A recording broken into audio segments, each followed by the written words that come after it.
Où sont-ils les prétendus défenseurs de la démocratie?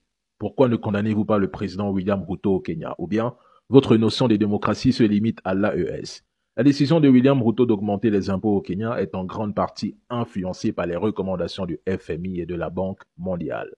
Ces institutions occidentales ont conditionné leur soutien financier à la mise en œuvre de politiques fiscales strictes pour aider le Kenya à réduire son niveau d'endettement et à améliorer la stabilité économique du pays.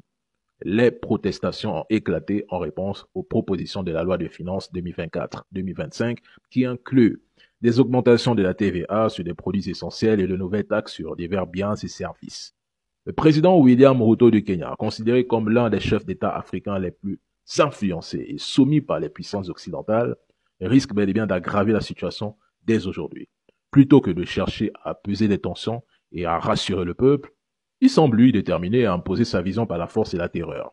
Suite aux manifestations anti-gouvernementales, eh bien, lui, il a décrété l'état d'urgence et ordonné le déploiement de l'armée pour réprimer les manifestants.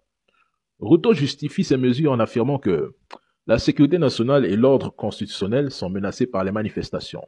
Ces derniers jours au Kenya, les forces de l'ordre ont systématiquement éliminé les manifestants, plongeant le pays dans le chaos et même dans le désordre.